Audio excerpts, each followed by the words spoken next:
Gaëlle avait 32 ans quand son cancer du sang s'est déclaré. Heureusement, elle a pu trouver un donneur de moelle osseuse.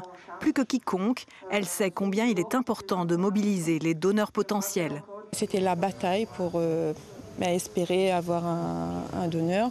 Déjà espérer que ce ne soit pas une leucémie, malheureusement c'était cela. Et espérer de sortir de là au plus vite et continuer à être maman. Vous n'aviez pas beaucoup de chances de survie à l'époque. C'est une chance sur 1 million d'être sauvé, ça c'est très important de le rappeler.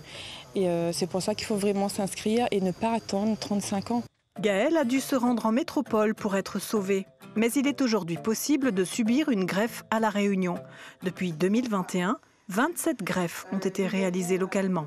Nous œuvrons pour qu'il y ait le maximum d'inscrits à l'île de La Réunion dans le fichier de donneurs volontaires de moelle osseuse. D'abord pour nos patients, de façon à ce qu'on ait le maximum de chances de pouvoir avoir une possibilité de greffe pour les patients que nous traitons à La Réunion, mais également pour les patients traités à travers le monde. Je rappelais en effet que ce fichier de donneurs volontaires de moelle osseuse, c'est vraiment un élan de solidarité planétaire. Dans la majorité des situations, le don de moelle osseuse s'effectue comme un don de sang.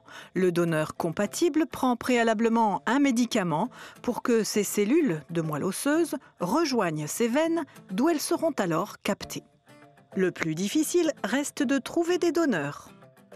On confond tout le temps la moelle épinière et la moelle osseuse. Moi, je vous ai ramené deux objets faciles.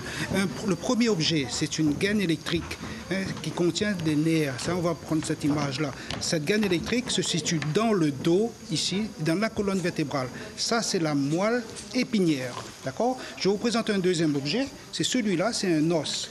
Si vous cassez l'os, ce soir, au moment où il fait qu'arrive là, vous cassez l'os, et bien ce soir, dedans, il est rouge. Ça, c'est la moelle osseuse. Et à aucun moment, je dis bien à aucun moment, lors d'un don de moelle osseuse, on ne va toucher à la colonne vertébrale, donc à aucun moment on ne va toucher à la moelle épinière. Parmi les philanthropes que sont les donneurs, il y a Bruno. Il s'est porté volontaire un peu par hasard et a été contacté 1 an plus tard parce que compatible avec un patient. Tout s'est très bien passé. On m'a rien enlevé, j'ai encore tout. Donc, la moelle osseuse se reconstitue très rapidement après le don, quelque chose comme 8 jours après. Et moi, c'est vraiment ce qui m'a plu, c'est que je suis resté allongé dans un lit et j'ai pu contribuer à sauver une vie. Donc c'est extraordinaire.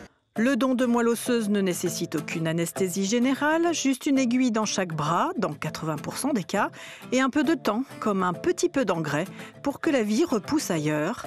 Les personnes en bonne santé de moins de 50 ans peuvent donc s'inscrire sur Internet www.dondemoelleosseuse.fr. Elles ne seront peut-être jamais contactées.